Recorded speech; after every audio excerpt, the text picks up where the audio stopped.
અમદાવાદ શહેરના police commissioner GS Malik દ્વારા શહેરમાં કાયદો વ્યવસ્થા જાળવવા અને લોકોને શાંતિ માટે કમિશનર કચેરી ખાતે પ્રેસ કોન્ફરન્સ યોજાઈ હતી. પોલીસ કમિશનર GS મલિકની આગેવાનીમાં ક્રાઇમ કોન્ફરન્સનું આયોજન કરવામાં આવ્યું હતું.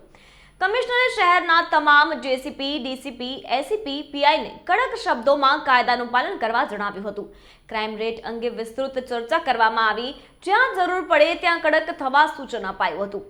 શહેરમાં ગુનાખોરી અટકાવવા લેવાયેલા પગલાં બાબતે ચર્ચા કરવામાં આવી. સાયબર ક્રાઇમ, ડ્રગ્સ અને દારૂ જુગાર અટકાવવા અંગે અધિકારીઓને ખાસ ધ્યાન આપી શહેરના નાગરિકોને સલામતીનો અહેસાસ કરાવવું તેવું પણ કમિશનર દ્વારા કહેવામાં આવ્યું હતું.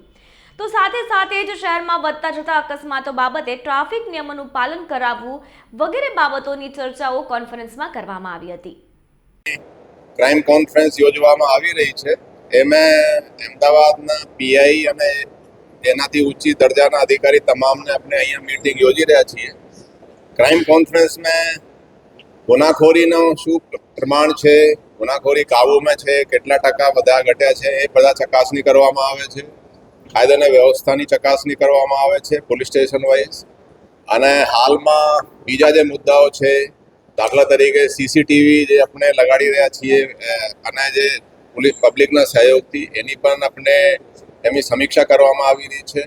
ગેરકાયદેસર પ્રવૃત્તિઓ ના ચાલે અને ખાસ કરીને નાર્કોટિક્સના જે કેસો છે પોલીસ વધારેમાં વધારે એને નિસ્તનાબૂદ કરે, એની પણ ઘણા બધા મુદ્દાઓની ચર્ચા કરવામાં આવી રહી છે. અમુક ચીજો હું આપને બતાવવા માંગુ છું કે અમદાવાદમાં કાયદો અને વ્યવસ્થાની સ્થિતિ ખૂબ જ સારી છે. કોમ્યુનલના ઇન્સિડન્ટ્સ જોઈએ એ પણ મેં બહુ આપણે પોલીસ ઇફેક્ટિવલી કામ કરે છે અને નિષ્પક્ષતાથી કામ કરી રહી છે. આ સિવાય એક પ્રોજેક્ટ આપણે હમણાં ચર્ચા કરીને હાથમાં લઈ રહ્યા છીએ. પોલીસના સહયોગથી, પોલીસના મોટિવેશનથી જે પ્રાઇવેટ લોકો છે સોસાયટીઓમાં, દુકાનોમાં CCTV ખાસા લગાવી રહ્યા છે. એમાં લગભગ પોલીસના ઇનિશિયેટિવથી 14,000થી ઉપર CCTV અમદાવાદ શહેરમાં પ્રાઇવેટ લોકોએ લગાડ્યા છે. હવે એમના ફીડ જે તે પોલીસ સ્ટેશનમાં પણ લોકોના સહયોગથી આવે અને પોલીસ સ્ટેશનથી અહીંયા કંટ્રોલ રૂમમાં આવે અને કોઈ પણ માણસ આપણા પોલીસના ત્યાં જોવું હોય કે કોઈ ફોન આવ્યા કે ત્યાં સોસાયટીમાં આમ ચાલી રહ્યો છે તો તરત જ પોલીસ જોઈ શકે, અહીંયાથી રેસ્પોન્ડ કરી શકે. એના માટે પણ આપણે સૂચના આપી છે.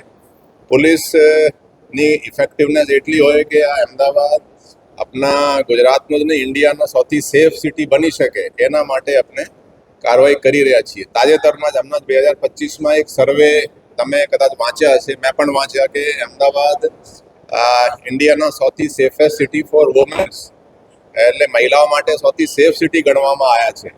બીજા નંબર ઉપર ઇન્દોરનું નામ હતું ને ત્રીજા પે બંબઈ વગેરે કોઈ સંસ્થાએ કર્યા છે. તો આપણે પણ એવી અપેક્ષા છે કે ઓર વધારે અહીંયા પોલીસ ઇફેક્ટિવલી કામ કરે અને એ કહી શકીએ કે સૌથી સેફ સિટી તરીકે અહીંયા એ ગણવામાં આવે. એ રીતે આપણે કામ કરી રહ્યા છીએ. આ સિવાય આપણે એ પણ જણાવવા માંગુ છું કે ઘણા બધા જે છે ને PCRની રેસ્પોન્સ પણ આપણે એમાં મોનિટર કરી રહ્યા છીએ. એમાં તમે જુઓ તો તરત જ PCRના રેસ્પોન્સમાં પણ ખાસા વધારા થયા છે. અને લોકોની જે રજૂઆતો છે અમે હંમેશા એફર્ટ્સ કરીએ કે આપણા પીપલ ઓરિએન્ટેડ પોલીસિંગ હોવું જોઈએ. એટલે અરજદારોની પોલીસ રજૂઆત સાંભળે અને ન્યાયિક કાર્યવાહી કરે એ રીતેના આપણે કડક સૂચના આપી રહ્યા છીએ. ગુનેગારોને પણ પોલીસનો ડર રહે એની પણ આપણે તમામને કડક સૂચના આપી છે કે ભાઈ ગુનેગારો બીવે અને સામાન્ય નાગરિક સેફ ફીલ કરે અને કોઈ રજૂઆત હોય તો આ રીતેની આપણે અત્યારે ચર્ચા કરવામાં આવી રહી છે. એ સૂચના છે કે દર 2 વર્ષે મેડિકલ 40 વર્ષથી જે ઉપર હોય છે એનો મેડિકલનો આપણે નિયમ છે. એના પણ તબક્કે વાઇઝ અમુકના થયા છે અને મેડિકલ એ કન્ટિન્યુઅસ પ્રોસેસ છે, એ ચાલે છે. આ હાલમાં એક ઇસ્યુ હમણાં ધ્યાને આવ્યો કે પરેડ વખતે પણ લોકો ક્યારેક ઇન્સિડન્ટ્સ થાય. એક ટ્રેન્ડ નવો જોવા મળ્યો છે. આપણે જ્યારે ટ્રેનિંગમાં હતા ત્યારે આપણા ઉસ્તાદે બતાવતા હતા કે ત્યારે તમે પરેડમાં આવો તો કંઈ ખાઈને આવવાનું, ચાય, બિસ્કિટ કે કેળા. કેમ કે સવારે તમે ફાસ્ટિંગ બ્લડ શુગર જે છે એ લો હોય છે, એટલે 70થી 100ની જે તમે સાંભળ્યા હશે અને રેન્ડમ બ્લડ શુગર હાઈ હોય છે. તમે સવારે ભૂખા પેટ આવો અને પછી પરેડમાં દોડવા લાગો તો તમને ઓર એનર્જી જોઈએ. એટલે મેં હમણાં ચેક કર્યા બંને જગ્યાએ આપણે અહીંયા શાહીબાગ હેડક્વાર્ટર અને ગોમતીપુરમાં તો મોર દેન 50% ભૂકા પેટ આવે છે.